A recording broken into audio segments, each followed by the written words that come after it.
Bem, sejam bem-vindos. Sejam bem-vindos à nossa live. Sejam bem-vindos. Que alegria poder receber vocês. Sejam bem-vindos. Que bom poder estar junto com vocês nesse dia.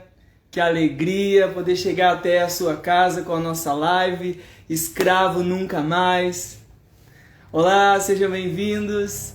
Que alegria poder chegar até você, chegar até a sua casa, até onde você está me vendo. Seja bem-vindo à nossa segunda live da série Escravo Nunca Mais. E hoje nós temos um tema bem propício para essa época que estamos vivendo. Sejam bem-vindos, vão chegando. Que legal poder estar aqui nesta noite na nossa segunda live da série Escravo Nunca Mais. E hoje nós temos uma convidada muito especial. E ela já vai estar chegando. Enquanto isso, eu quero convidar você a estar mandando esse link, compartilhando para os seus amigos, para outras pessoas. Pessoas que precisam, que estão necessitando uma palavra de conforto, uma palavra de cura, uma palavra de ânimo, uma palavra de restauração. Venham, sejam bem-vindos. Você pode ir enviando esse link agora, compartilhando aí nas suas redes sociais, no seu WhatsApp, enviando esse link para o maior número possível de pessoas, para que nesta noite possamos ver, entender, ouvir aqui um testemunho de uma mulher de Deus que viveu esse tema que vamos estar compartilhando com você, que é abuso. Então, vamos lá, pessoal, sejam bem-vindos. Que legal receber vocês aqui na nossa live. Então, lembrando que é a nossa segunda live da série Escravo Nunca Mais. E hoje com um tema propício para essa época que estamos vivendo, para esses dias, que é o abuso. Então nós vamos falar agora, nós vamos receber a nossa amiga, a nossa irmã, e ela também é que vai se apresentar. Vamos chamar ela, a nossa irmã Miriam Marceno. Vamos chamar ela, cadê ela? Onde que ela está? Seja bem-vinda. Ela já está chegando também. Então você vai compartilhando esse link para o maior número possível de pessoas, que o papo dessa noite é top. Vamos viver experiências profundas aqui com Deus, porque Deus tem para derramar sobre as nossas vidas, sobre o nosso coração, como um odre. Deus vai derramar o vinho novo sobre você. Deus quer te levar a um novo nível, a um novo lugar de cura em Deus. E nós queremos receber então, vamos chamar aqui a nossa querida irmã Miriam Marceno. Ela está vindo, está chegando. Sejam bem-vindos. Já está aqui, Miriam. Te chamo aqui, te chamam pelo Dart que denuncia. Vem, Miriam, e ela vai estar aqui se apresentando. Quero que a Miriam se apresente para vocês. Ela vai compartilhar um pouquinho da vida dela, quem ela é, o que ela tem feito. Vem chegando, sejam bem-vindos, pessoal, enquanto eu estou chamando aqui a Miriam, sejam bem-vindos à nossa segunda live da série Escravo Nunca Mais.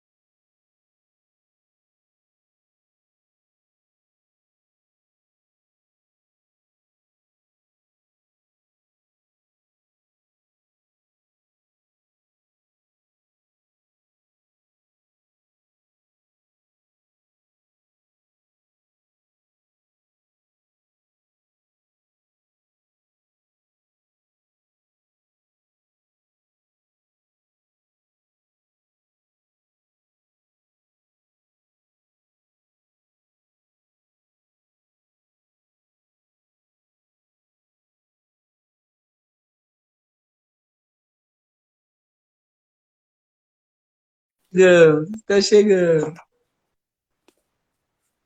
Lá vem ela! Como é que eu faço? Aí, Aê! Oh, que glorioso dia de estarmos juntos aqui, ao vivo, pro Brasil, pro mundo, né? E aí, mano, tudo bem? Tudo bem, graças a Deus. Satisfação, minha irmã. Seja bem-vinda, então, à nossa segunda live da série Escravo Nunca Mais. Então, com esse tema propício para essa época, para essa geração, que é o abuso. Mas antes de tudo, eu quero que você se apresente, Miriam. O que tu faz, o que tu trabalha, a tua família, teu ofício profético. Se apresente para nós, por favor. Bom, em primeiro lugar, obrigada, Zé. Assim eu posso te chamar, né? Pelo convite, pela oportunidade que você nos dá, né? De poder falar, de poder divulgar o nosso projeto, o nosso trabalho, aquilo que temos feito no decorrer da Sim, caminhada. E sou grata a Deus por pessoas como você que compreende isso, né? Que consegue ser uma voz nesse tempo, né? Através da rede social, você está sendo uma voz daqueles que não conseguem falar. E quero me apresentar, sou Miriam, e estou aqui através do projeto Social Arte que denuncia, combate e previne. É um projeto que o objetivo dele é falar sobre abuso sexual infantil e a violência doméstica através da arte pintada. Sou artista plástica já há 30 anos, ou mais até, e em 2019 a gente criou esse projeto, né?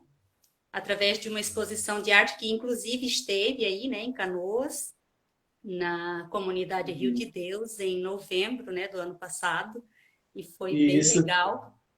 E Foi. participou, né, do culto Arte com Propósito, foi muito legal. Inserir, né, essa arte que fala sobre esse tema tão triste, mas que é uma É, realidade hoje, né? Não só hoje, é uma realidade desde que o mundo existe, o abuso sexual é uma realidade desde que o mundo existe. E é só que verdade. às vezes, como igreja, a gente fala muito pouco sobre o assunto, né, Zé? Eu É, percebo isso, que a igreja ela fala muito pouco sobre o tema abuso sexual. E é uma necessidade que temos, né, nesse tempo de avançarmos nesse tema, de sair, né, daquela ingenuidade e achar que não está acontecendo ou que dentro da igreja de repente não aconteça.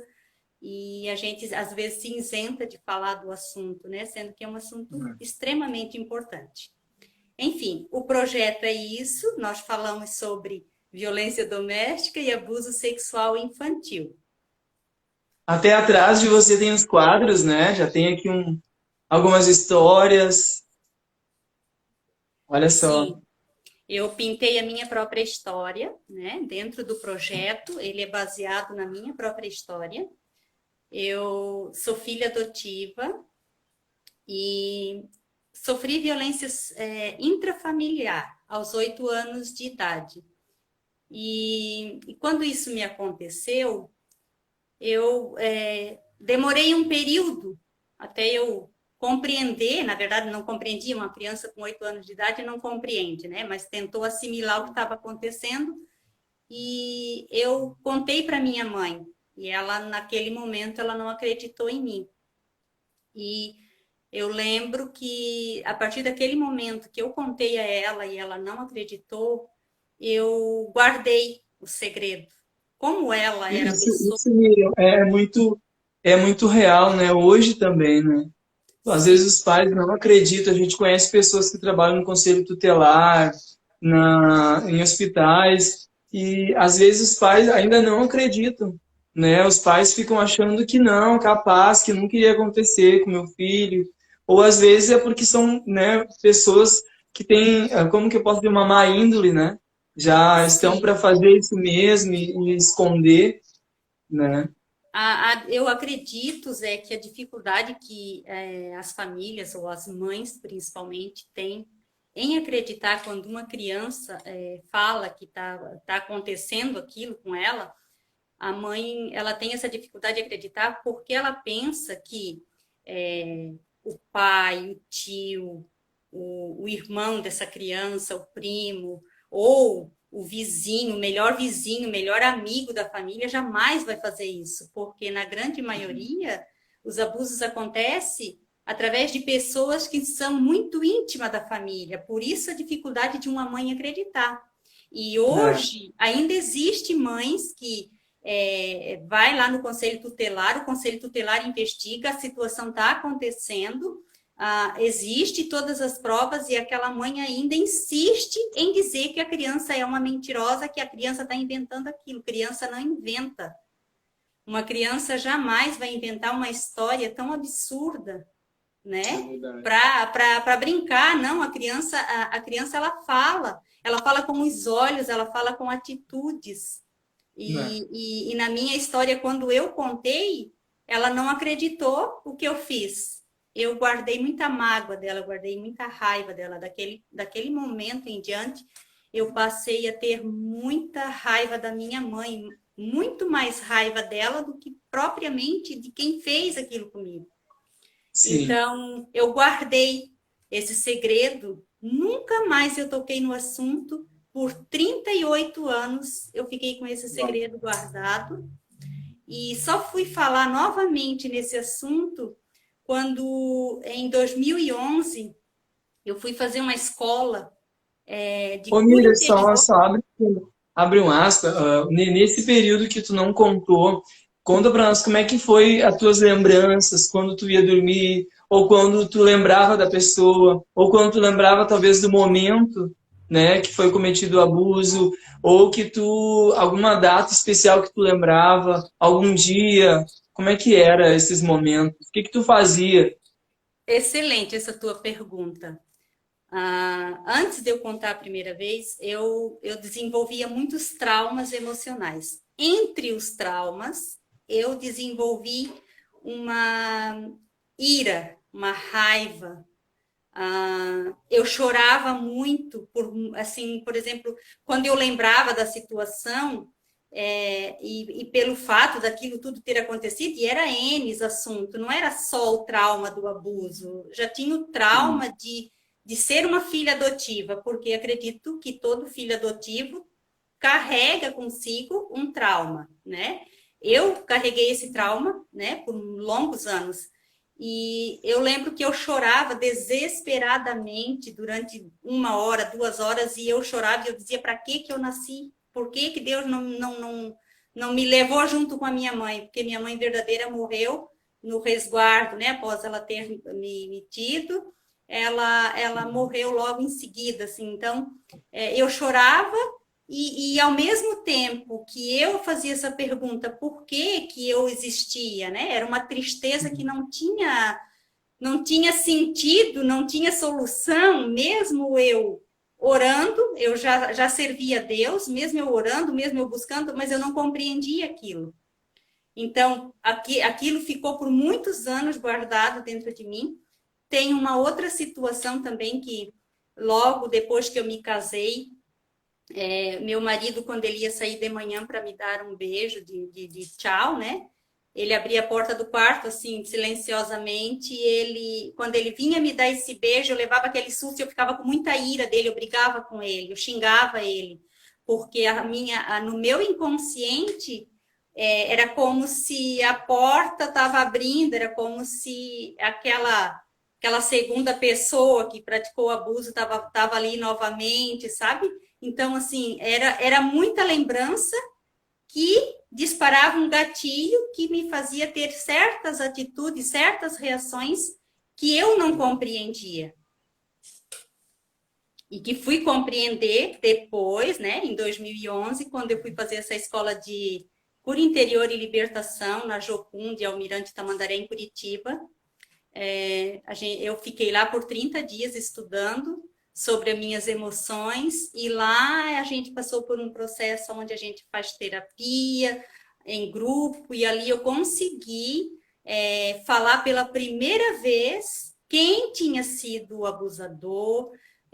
Foi quando eu precisei narrar toda a história diante das pessoas que estavam ali me ouvindo, foi quando eu fui acolhida, foi quando uma figura de autoridade, uma pastora que fez a representação da minha mãe, olhou para mim e naquele momento, representando a minha mãe, ela disse, eu acredito em você. Então, ali eu passei por um processo de cura.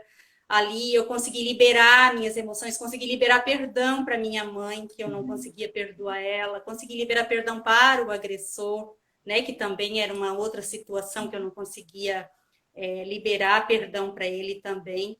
Então, ali começou um processo, depois de 38 anos, começou um processo de limpeza nas minhas emoções. Foi a partir dali que eu comecei a compreender por que eu tinha tanta ira, por que eu tinha tantos pesadelos durante anos da minha vida. Eu acordava de noite, o meu marido às vezes chamava por mim, tentando me tirar do pesadelo, porque eu sonhava que eu estava brigando, eu estava xingando a minha mãe porque ela não tinha acreditado em mim, sabe? Então, era um pesadelo que me Trauma, né? perseguia, entende? Então, o Como um dia que eu trauma, falei, né? sim, por causa do trauma. E o dia que eu coloquei isso para fora, esse lado de pesadelo eu nunca mais tive até o dia de hoje. Então, eu sempre costumo dizer, Zé, que a pessoa que ela sofreu violência sexual na infância e que ela não conseguiu falar o que ela tentou falar e a figura que estava ouvindo ela não acreditou, causa trauma duas vezes, né? O trauma de ter sofrido a violência e o trauma de passar por mentirosa, né? Então, a gente acaba depois não acreditando mais em ninguém. Quem que eu vou confiar para contar se a pessoa não acredita, né? Então, eu sempre digo assim que quando uma criança procura a mãe ou o pai para falar sobre o assunto, preste atenção, investigue, porque tem um fundo de verdade aí. Não pense que é só brincadeira da criança ou ilusão dela. Criança não tem ilusão com ato sexual, criança não tem ilusão com pornografia, criança não vai fazer uma ceninha diante de ti do imaginário dela, não. Se ela está fazendo é porque ela viu. Alguém instigou ela a fazer aquilo. Então, é muito importante o olhar dos pais sobre as crianças, né? Principalmente nesse tempo de pandemia. E tu falaste a importância de olhar, de cuidar, né? Há uma importância nos pais também até no corpo da criança, né? Quando Sim. for dar banho, né? Fazer aquele check-up, dar uma olhada, porque às vezes a criança não quer falar, às vezes a criança está com algum sintoma, né? E daí os pais precisam mesmo compreender, né? Olhar o corpinho. A gente, pai, a gente, né, vai ver o filho tomar banho, como é que, né, vai tomar banho direitinho, vai, né, tá observando, cuidando, né, sendo cauteloso, porque são crianças, né? Ainda os pais que respondem, né? Nós somos autoridade sobre os filhos. Então é importante esse cuidado, né? Em todas as áreas, né, da criança, do comportamento, né? Eu anotei aqui, inclusive, alguns sinais, né, que os pais devem prestar atenção nos filhos. Eu anotei alguns dos sinais, né? Entre tantos, eu vou citar alguns. Automutilação, a criança começa a roer a unha, começa a se arranhar, né? Começa a puxar o cabelo, arrancar o cabelo. Tem um monte de situações de automutilação, né? Perda repentina da vaidade. Se é uma adolescente, essa adolescente começa a não querer mais tomar banho direito, não se arruma direito mais, né? Os cuidados pessoais a pessoa começa a perder. Raiva excessiva, que é o meu caso, né? Uma raiva excessiva, principalmente da figura a qual, né, causou o dano. E tristeza, isolamento, às vezes a criança se isola, né? Às vezes a criança está muito triste, os pais não percebem, mas por que essa criança está triste? Comece a investigar, olhe com atenção ideias ou tentativas suicidas, maldade extrema com os animais. Às vezes a criança pega objetos e começa a colocar no ânus do animal, coisas assim. Então a criança começa a revelar o que ela está vivendo, entende? Palavras de conotações sexuais ou palavrões. A criança não quer ficar perto de certa pessoa, quando ela vê aquela pessoa, ela fica estranha, ela foge, ela se esconde, e às vezes os pais insistem, vai no colo do tio, ou vai no colo da tia, né? Verdade. E às vezes os próprios pais não têm esse discernimento de perceber que a criança tá relutando para não ficar perto daquela pessoa. Talvez aquela pessoa tenha feito algo, né? Para a criança estar nessa situação. Verdade. Ela volta a fazer xixi na calcinha, na cama, ela tem um estado de regressão. Então, são muitos sinais que uma criança dá para que as pessoas percebam. Então, não é tão impossível assim de perceber uma criança que está passando por abuso, né? Que o comportamento muda, né? Os detalhes do comportamento da criança, né? O comportamento dessa criança muda radicalmente. Outra coisa assim que tem acontecido, que é o que acontece na grande maioria, né? A criança ela vai pedir ajuda muitas das vezes na escola, né? Os professores, a necessidade dos professores ter esse olhar atento para a criança, né? A necessidade desses profissionais que cuidam, né? Que educam, que cuidam das crianças, os educadores, aqueles que estão lá, as merendeiras, né? Às vezes a criança chega perto de uma merendeira e ela consegue ter esse olhar atento e perceber naquela criança, e é por meio desses profissionais que, na grande maioria, acontecem as denúncias, né? Às vezes os pais não estão atentos a essa criança, e é os professores, as pessoas a qual Deus tem levantado para ter esse olhar de atenção sobre as crianças, para investigar, né? Conversar, investigar e assim acontecer a denúncia, né? Eu fiz uma anotação aqui de uma pesquisa, né? A cada 8 minutos, uma criança é abusada no Brasil. E é muita coisa, né? Uma outra anotação que eu fiz é que agora, durante a pandemia, segundo a anotação aqui dos dados, 5 milhões de crianças abusadas no mundo. Então, é muito abuso, né? Muito. A gente pensa que não está acontecendo, mas está. É real. E assim, quem faz uma vez, faz a segunda, né? Engana-se quem acha que o pedófilo só faz uma vítima. O pedófilo não faz só uma vítima. Eu tenho uma obra aqui atrás que eu vou aproximar ela do vídeo, Zé, só um pouquinho.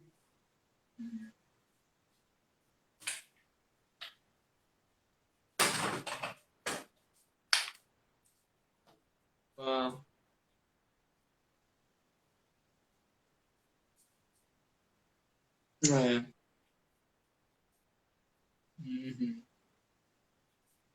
Uau. Essa obra ela fala do perigo da internet. E hoje a gente percebe que os pais estão bastante desatentos em relação à internet, né? Os pais deixam as crianças em redes sociais, sendo que menores de 18 anos não poderia nem ter uma rede social, não poderia ter Facebook, nem Instagram, não poderia, né? Verdade. Ter Twitter. E não é isso que a gente vê, a gente percebe que a Exatamente. gente, como pais, a gente erra. Eu estou falando a gente como pais porque eu estou dizendo de mim mesma, porque eu também errei com minhas filhas ao permitir que elas tivessem Facebook antes dos 18 anos de idade, né? Então, hoje em dia a gente percebe assim que os pais estão desatentos a isso. Pega um tablet, dá lá para a criança brincar, pega o celular, dá na mão da criança e deixa a criança ali por horas, às vezes, brincando no joguinho. Esse pai, essa mãe não tem noção de quem está por trás daquele joguinho que essa criança está brincando, ou esse adolescente, né? Quem está ali conversando com essa criança? Porque Quem às vezes está narrando, né? Que hoje tem os narradores, né, dos jogos.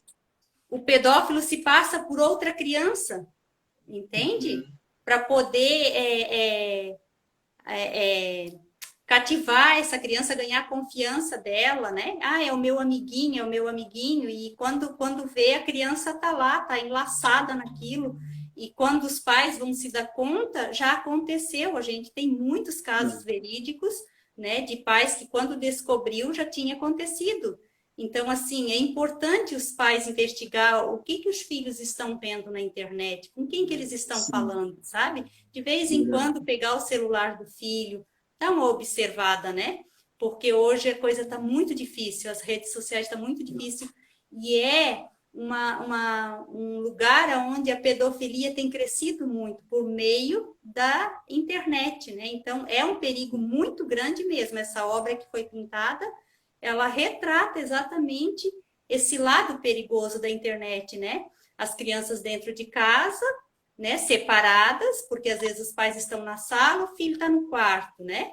E tá lá, ele não está sozinho, ele está com alguém. Alguém virtual está falando com ele, né? Exatamente. E é um tempo em que talvez os pais, talvez você pai que está assistindo, poderia estar com seu filho conversando, né? Quero abrir um aspas nesse momento para você que é pai, você que é mãe, você pode parar um momento com seu filho e conversar, sabe? Outro assunto que não seja talvez os jogos, os vídeos e tal, mas você pode ter um momento, tendo ali, sabe, um momento com seu filho, onde você vai olhar olho no olho, você vai ouvir a voz dele, ele vai ouvir você e vocês vão estar se vendo, né? Isso é algo muito importante. Há uma confiança, uma amizade, uma intimidade, né? E hoje a gente vê muitos pais que exatamente como estão fazendo tudo o contrário, sim, se pode dizer, e não têm intimidade com o seu próprio filho. O filho já está se tornando órfão dentro de casa, né? Então, essa porta que vai abrir do abuso e todas as outras portas vão se abrir. E o seu filho vai passar e vai entrar e quando vê, você está correndo atrás e já passou, né? Eu Volta. assisti uma live essa semana que me chamou bastante atenção, do Infância Protegida, tá lá a live, para quem quiser assistir é só entrar no Instagram, @Infância Protegida, onde eles falam sobre a criança e a pornografia. Eu assisti, foi extremamente importante para mim assistir essa live, e uma coisa que me chamou muita atenção e me abriu os olhos para aquilo que eu estava ouvindo é que o profissional ali da live falando, ele relata, né, sobre a criança estar tendo acesso à pornografia ao longo do tempo que ela fica viciada na pornografia. Por exemplo, um adolescente vicia na pornografia, ele não fica mais satisfeito só de ver imagens ou vídeo de homem e mulher. Eles começam a buscar por outras coisas dentro da pornografia. E esse vício acaba mudando a personalidade desse adolescente. E isso me chamou muita atenção. Às vezes a gente não compreende por que a personalidade dos nossos filhos estão mudando, né? A gente não compreende, mas da onde que está vindo isso, né? Então, eu sempre digo assim que antigamente, para uma pessoa ter acesso à pornografia, era tão difícil porque tu precisava ir numa videolocadora, alugar um filme pornô para colocar para te assistir. Olha a dificuldade que era. Hoje o filme pornô está nas tuas mãos, dentro da igreja, em qualquer lugar que tu está. Então, basta só escrever ali e já vai aparecer, né? Entendeu? Então, assim, quem tem domínio disso? Quem que se controla nisso? Entende? Se tu não tiver um caráter, uma vida pautada em Deus, uma vida onde Cristo realmente é Senhor da tua vida, tu não vai vencer, tu não vai romper nisso. Entende? Uma coisa que eu aprendi, que quando a Bíblia diz que Cristo é Senhor de senhores, é exatamente isso, é aquela área que eu venci, eu me torno senhora sobre aquilo. Então, ele é senhor de uma senhora que venceu aquilo. Entende? Então, se Cristo não é o Senhor na minha vida para que eu possa ser senhora dessa pornografia, desse vício, eu não vou conseguir vencer. Vai acontecer uma mudança de personalidade. E agora, durante a pandemia, a pornografia é algo que está sendo muito utilizado, muito utilizado. E nós ali na frente, nós vamos ter os reflexos de tudo isso. Né? Verdade. Você, Verdade. eu quero falar um pouquinho sobre o que é a pedofilia, porque muitas pessoas não, às vezes não têm o conhecimento, né? Do que é a Sim. pedofilia. Eu pintei uma obra, E, essa que está aqui, ó, rosinha aqui. Ela fala da minha história após eu passar pelo abuso. Depois eu acabei ficando na mão dos pedófilos, que eram homens mais velhos, que acabavam me comprando, me dando presente, se aproximando, na maioria eram amigos da minha família, né? Sempre homens mais velhos. Então, o que é a pedofilia? A pedofilia é a perversão consciente no desejo sexual de adultos por crianças ou adolescentes. O Código Penal denomina estupro de vulnerável a prática de relação sexual ou atos libidinosos com crianças ou adolescentes menor de 14 anos de idade, no artigo 217-A do Estatuto da Criança. Por isto, é aconselhável chamar os autores de pedofilia de estupradores de crianças, para que fique bem clara a gravidade do mal que praticam e sua perversidade. Esse texto foi extraído do livro Família Educa, Escola Ensina, do Dr. Guilherme Shelby, que é procurador da República. Um livro muito bom, né, que todo educador deveria ler. É um livro que vale a pena. Tem muito assunto, muito conteúdo bom ali. Uma coisa também que ele explica no livro, que o estupro pode se configurar mesmo sem o contato físico entre o autor e a vítima. Então, engana-se quem pensa que estupro é só a penetração. Não é, não. Né? Então, assim, o trauma é tão grande quanto uma penetração, né? O trauma causado e a gravidade também é tão grande quanto uma penetração. Então, para que os pais saibam que a pedofilia é um crime, não é uma doença, né? Essa pessoa é um criminoso, não é doente, porque tem pessoas que acham que é uma pessoa doente. Não, essa pessoa não é doente. Ele tem que ser tratado como um criminoso. Verdade. Um outro assunto que eu gostaria de abordar aqui é a questão do olhar da igreja, né? O olhar dos cristãos em relação à questão da prevenção ao abuso sexual. À medida que eu tenho andado com essa exposição de arte, com esse tema, né? Violência contra a mulher e a criança, à medida que eu tenho andado com ela e tenho me movimentado, conversado com as pessoas, eu percebo, de 2019 para cá, o olhar dos cristãos em relação ao assunto. Eu ainda percebo, eu ainda vejo os cristãos tratando o criminoso apenas como um pecador. O pedófilo apenas como um pecador, né? E não deveria ser assim que a igreja deveria tratar esse assunto, né? Eu vejo os cristãos ainda muito ingênuos em relação ao assunto, né? Ai, mas Deus perdoa. Não, Deus perdoa, mas ele tem que pagar pelo crime que ele cometeu, né? Sim, E consequência, assim, né? exatamente. Nós Tudo temos que nessa vida, compreender. né, tem uma consequência, né? As Sim, nossas nós temos que. escolhas, né, geralmente têm consequências boas e ruins, né? Sim. O problema é que o abuso sexual ele é feito às escondidas, então nunca é descoberto. Quando se descobre, quando se fala, mas já passou, já prescreveu, né? Até assisti um filme recentemente, Graças a Deus é o nome do filme.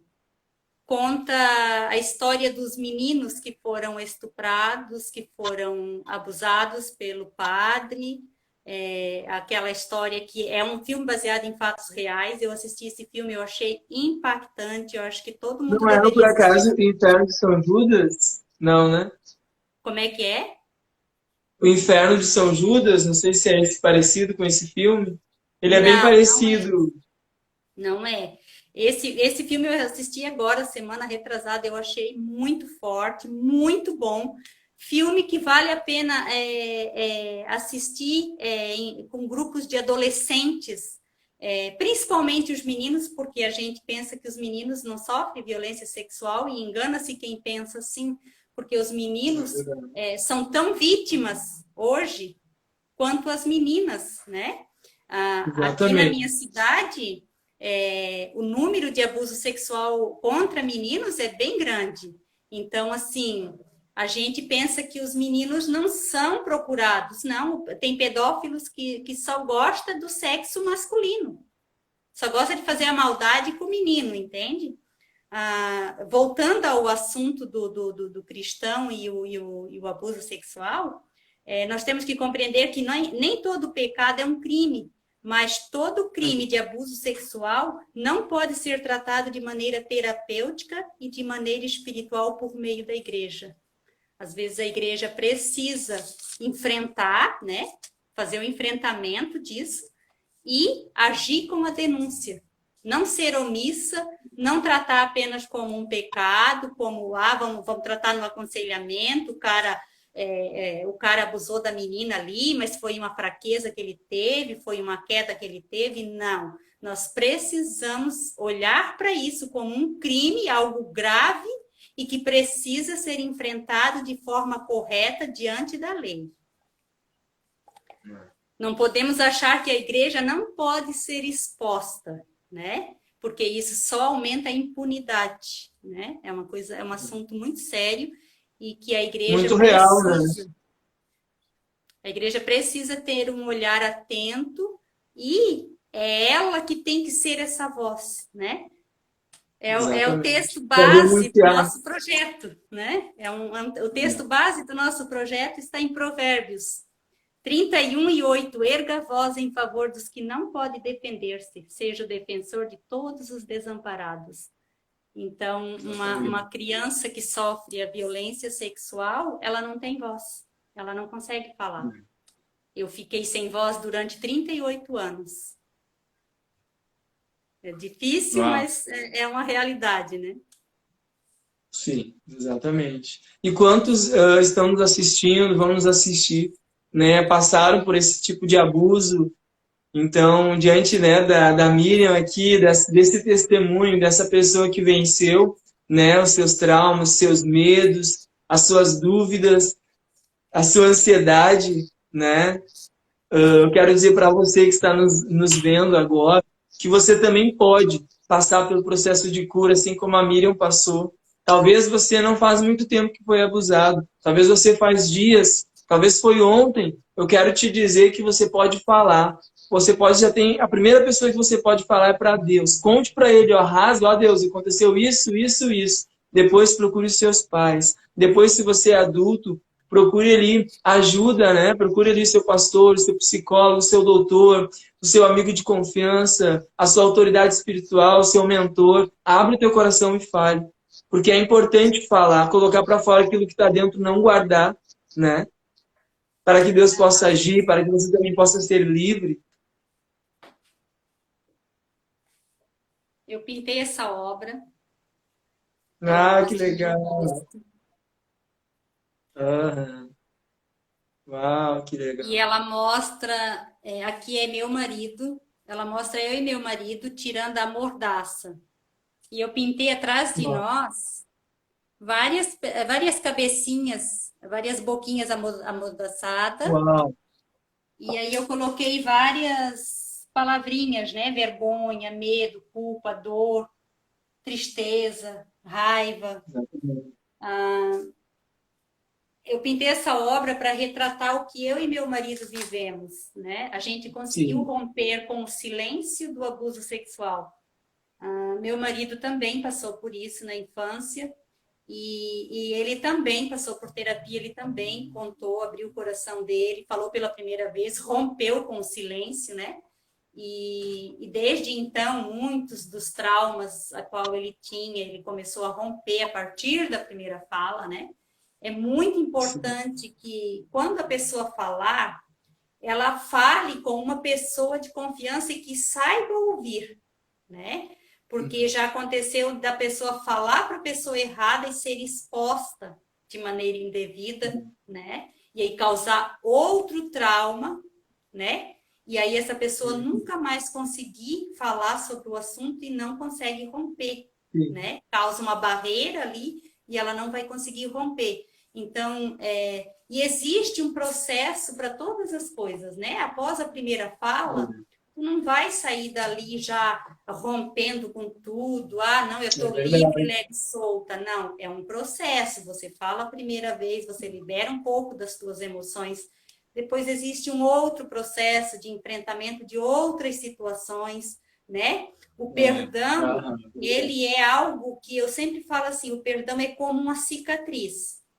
O perdão não é uma amnésia, eu não vou esquecer do que me fizeram. Né? É verdade. Eu digo que a situação do perdão, para mim, é uma forma que eu tenho de explicar para ti. O perdão é assim, eu machuquei, eu cortei o meu dedo. Tem uma cicatriz aqui, né? Cortei hoje, ele vai levar uns 4, 5 dias, ele vai inflamar, vai sangrar, vai tirar, vai ficar todo vermelho em volta, vai doer muito. De vez em quando eu vou bater ali, vai doer. Mas daqui a pouco ele vai cicatrizar, vai passar a dor. E aí eu vou olhar para essa cicatriz, sempre que eu olhar para essa cicatriz do meu dedo, eu vou lembrar que ali houve um corte, que ali teve uma machucadura que doeu muito, mas que hoje eu posso olhar e posso pôr o dedo em cima que não dói mais. Então o perdão é isso, não é algo que vai acontecer do dia para a noite. Outra coisa, perdão, eu não sinto de perdoar. Você acha que eu tinha vontade de perdoar o agressor? Eu não tinha, né? É complicado. Então, assim, eu não exijo que alguém perdoe. Eu explico sobre o perdão porque eu compreendo que o perdão é um processo, né? Eu não, não, mas a Bíblia diz que você tem que perdoar. Sim, a Bíblia diz que eu tenho que perdoar, mas ela não impõe isso para mim, porque é um processo. Eu vou cada dia aprendendo uma situação e liberando um pouco das minhas emoções para viver esse perdão, ao ponto de o agressor olhar para mim e eu não sentir mais nada, ao ponto de eu criar um projeto que fala sobre violência sexual e não sofrer mais. Porque antes de 2011, se eu falasse sobre o assunto, eu chorava muito e eu sentia muita raiva. Hoje eu não choro e hoje eu não sinto mais essa raiva. Então, quantos anos levou, né? Após a liberação do perdão, quantos anos levou para que eu pudesse falar abertamente como eu estou falando hoje aqui sobre esse assunto, né? Então, é um processo. A gente precisa respeitar o processo de cada coisa. É verdade. Falando em processo, Miriam, não sei quantos minutos a gente tem ainda, tem aí um reloginho aí. Quantos minutos a gente tem? O papo tá muito bom. Temos que fazer a parte 2, parte 3. Então, olha só, a gente começou depois das 8, né? Então, a gente... Isso. Já faz... A minha secretária não está aqui hoje. Meu marido disse que já está há 45 minutos. Então, tá bom. Temos uns minutinhos, então. Isso, a gente não pode deixar passar para não perder, né? Ô, Miriam, mas diante ainda desse assunto, eu queria que tu liberasse para as pessoas que estão nos assistindo uma palavra de vida, sabe? Para aqueles que já passaram por esse abuso, que não conseguiram perdoar, primeiro. E depois, para aqueles que já conseguiram liberar o perdão, para eles terem coragem de falar, auxiliar as pessoas, contar, ajudar. Então, para aqueles que não conseguiram liberar perdão, eu já até expliquei, né? O processo do perdão. Você não espere sentir vontade de perdoar, porque tu não vai sentir. E então, o meu conselho e o que eu fiz foi, eu orei, falei com a minha boca, né? Liberei com a minha boca, trouxe para a realidade aquilo que a palavra de Deus diz a meu respeito e aguardei o processo, o liberar das coisas, porque Já aconteceu situação de pessoas passar por um aconselhamento, ser incentivada a liberar o perdão e ir lá falar com aquela pessoa que fez aquilo e aquela pessoa não está pronta para falar contigo e tu também não está pronto para falar ainda. E tu vai lá e abre a boca e fala e tu volta de lá pior do que tu foi e nunca mais tu consegue lidar com essa situação. Então, respeite em primeiro lugar os processos, né? Ore, fale com o Senhor, fala para o Senhor que isso dói, Ele sabe que dói e Deus respeita essa dor, Ele sabe que dói e Ele não vai ser um abusador com você, impor que você vai e faça, não, é um processo. E a segunda situação, para aqueles que já perdoaram, mas que ainda não conseguiram falar, né? É difícil falar, porque envolve muitas situações. Por exemplo, se for dentro da família, às vezes, para te falar sobre aquilo que aconteceu publicamente, tu vai expor aquela família, tu vai expor aquelas pessoas, às vezes tu vai causar um dano dentro da família tão grande que não vale a pena falar. Vale a pena apenas ser livre desse peso que você carrega, falando com a pessoa certa, com um psicólogo, com um terapeuta, com um líder espiritual que compreenda o assunto. Vale a pena, sim, você ser livre, né? Na minha situação, eu só consegui trazer à tona 8 anos depois de eu ter falado pela primeira vez, eu consegui trazer a público através do projeto, porém, até o dia de hoje, eu não falo quem foi que fez. Porque é intrafamiliar. Eu não quero causar dano dentro da minha família, entende? Preservar, então, eu tenho né? esse cuidado, né? Então, é muito importante a gente ter esse cuidado. O que eu mais aconselho é busque ajuda com a pessoa certa. Nunca é tarde para você falar sobre o que te aconteceu, porque os traumas, quem carrega é você.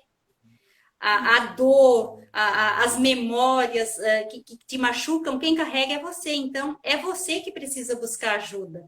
O abusador não se arrependeu, talvez nunca se arrependa, né? Outra coisa que eu costumo falar também é que quando você falar, né? Se você é um adolescente que está vendo ou que vai ver essa live, se você está passando por um abuso dentro de casa, busque ajuda, pegue o telefone e ligue para o Disque Denúncia, o Disque 100 e denuncie essa pessoa. Sabe o que você vai fazer? Você vai... Vai falando, vai falando. Você vai ser livre do agressor que está te agredindo e você vai livrar outros adolescentes, outras crianças de não passar por isso. Ou seja, você vai ajudar para que outros não passem pelo mesmo que você está passando. Então, a importância de você falar, de você denunciar, de você buscar ajuda na fonte certa, no lugar correto, né? Se você fizer uma ligação agora para o Disque Denúncia, Disque 100, e denunciar, essa ligação é gratuita, ela é anônima, você não vai precisar falar seu nome, e vai acontecer o quê? Essa ligação vai direto no Conselho Tutelar da sua cidade, e o Conselho Tutelar da sua cidade vai ficar a par desse assunto que está acontecendo dentro da sua casa. Então, é algo muito bom e muito importante que se faça a denúncia, né? E se você que está me ouvindo, você é uma pessoa que sabe de alguém que está passando por um abuso sexual, sabe que um pedófilo está fazendo maldade com uma criança e você não denuncia, eu quero dizer para você que você é tão pedófilo quanto aquela pessoa que está fazendo. Porque você é conivente com o abuso. E se você não tem coragem de pegar o telefone para denunciar, você é conivente, você é omisso. E eu te encorajo a pegar o telefone, ligar para o Disque 100 e denunciar. Não permita que mais pessoas sofram com o abuso sexual ou não permita que essa pessoa carregue essa dor para o resto da vida. Sendo que você pode ser a voz dessa pessoa. Verdade. É isso aí. Quanto tempo nós temos ainda, Zé? 5, acho que 3 ou 4 minutos aí. Mas para a gente finalizar aqui, Um outro tipo de abuso que às vezes tem de autoridade. O que tu poderia resumir para nós esse tipo de abuso no sentido de autoridade? O que tu pode falar para nós um pouquinho?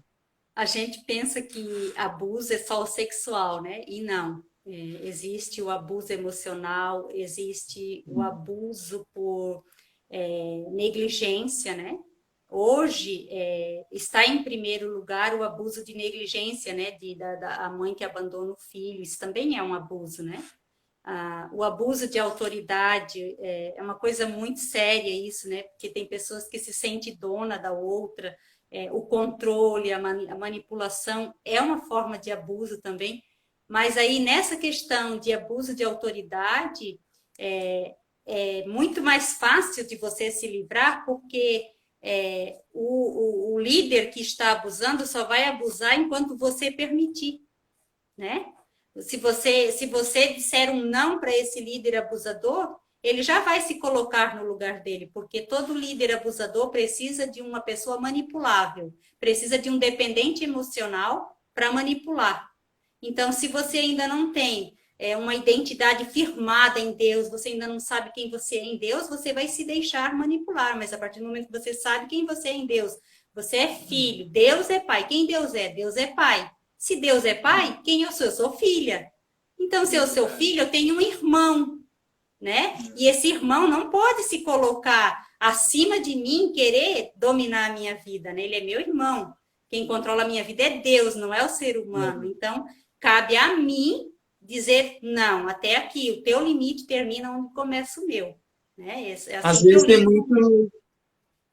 vezes tem muitos patrões, né, que são abusadores, né? Sim, abusa do horário, né? Combina um salário, mas não dá. Mas daí, quem que tem que dizer o não para esse patrão? Sou eu. É eu que me imponho. E é muito mais fácil lidar com o abusador de autoridade do que com um pedófilo, né? É muito mais fácil, porque eu que vou dar esse limite para essa pessoa. Até onde o limite daquele abusador, daquele líder abusador, vai terminar quando eu der o meu limite para ele. Aqui, você não invade aqui, você não passa para cá. Entende? Se o horário é das 8 às 6 da tarde, o horário é das 8 às 6. E o patrão que extrapola isso, não paga as horas extras de um funcionário, invade o horário de descanso desse funcionário, é um abuso, sim, é abusador. Então, quem tem que dar o basta é o próprio funcionário. Né? Às vezes, se tratando assim de liderança de igreja, às vezes o liderado se impõe e ele sai como rebelde, né? Mas quem tem uma identidade firmada em Deus e sabe quem é, não vai dar importância para a palavra rebelde, vai saber que Deus é um Deus de limite e Deus não é abusador. Ele respeita os nossos limites. É verdade. Amém. O papo tá muito bom, mas temos que se preparar para finalizar, né? Tá muito legal nosso papo. A gente pode ter a parte 2, parte 3, né? Bastante mas, assunto. Eu queria que tem assunto, né? E eu queria que tu orasse por as pessoas que estão agora nos ouvindo, nos vendo, que estão passando por esse momento doloroso, por esse momento de como assim eu posso dizer, de luto, de tristeza, mas que em nome de Jesus possam ser, né, tocadas, liberadas, transformadas. Eu gostaria que tu conduzisse em uma palavra de oração. E aí, querido? Que saudade, meu irmão. Como é que tá? Boa noite. Que alegria. Boa noite. Tudo bem? Esse é o meu esposo, Osiel Rocha, e quero orar junto com ele, né? Não quero orar sozinho.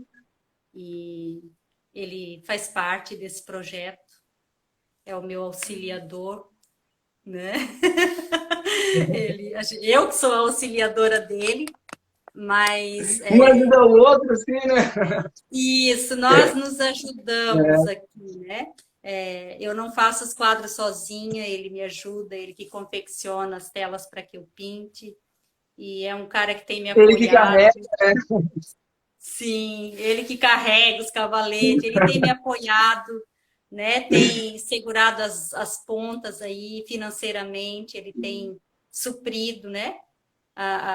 partes das finanças, às vezes eu não consigo vender os quadros para andar com o projeto, vem do salário dele, Deus tem usado, né, ele nesse sentido. Mas, enfim, vamos orar, então. Pai, no nome de Jesus, eu quero pedir, Senhor, pelos meus irmãos que estão assistindo, por aqueles que hão de assistir ainda essa live. Eu oro, Senhor, pedindo para que o Senhor traga cura na vida dos meus irmãos. Eu oro para que o Senhor prepare o momento certo deles falarem sobre essa dor. Sim. Eu oro para que o Senhor os livre dos abusadores. Eu oro pelas crianças, Senhor, do Brasil. Eu oro pelas crianças de toda a terra, para que o Senhor os guarde, os livre, Senhor, do homem mau, para que o Senhor os livre, Senhor, dos pedófilos, dos estupradores. Pai, no nome de Jesus, eu oro para que o Espírito Santo visite agora os pais, as mães, para que os ouvidos dessas mães se abram para ouvir o clamor dessas crianças, para que os olhos dessas mães se abram para ver, Senhor, o comportamento dos seus filhos. Pai, no nome de Jesus, eu clamo agora pelas crianças do Brasil.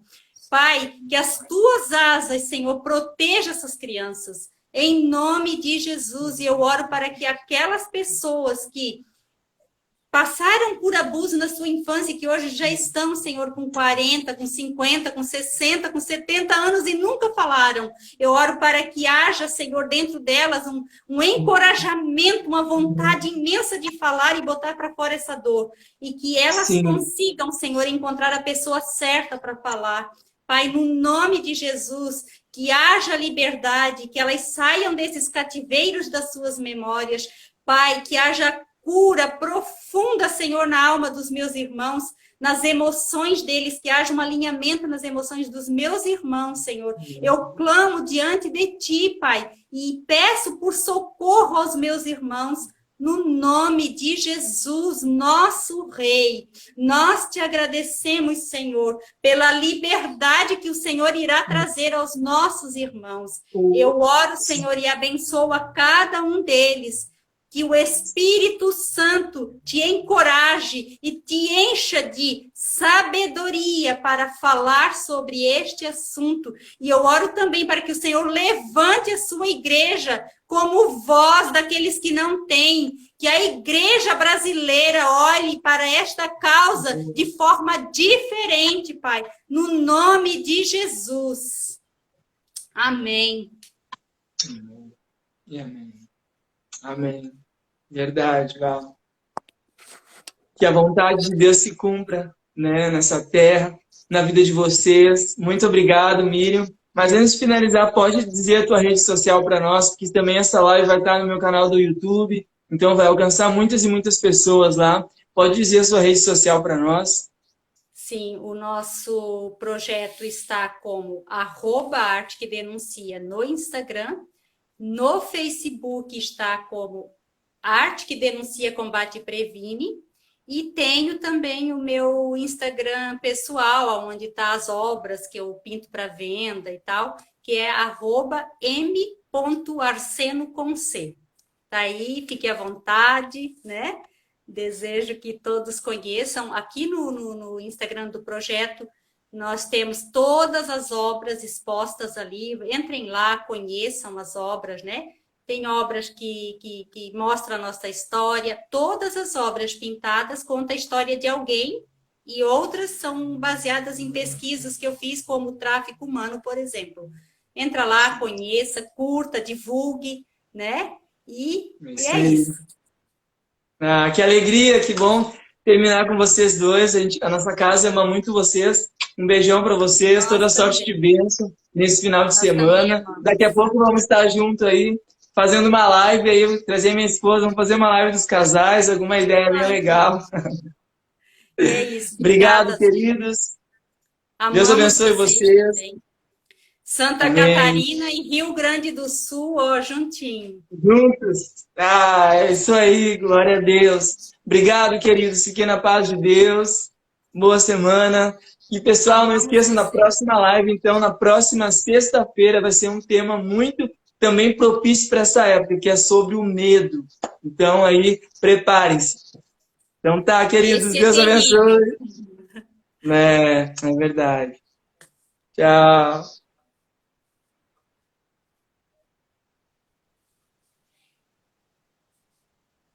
Gente.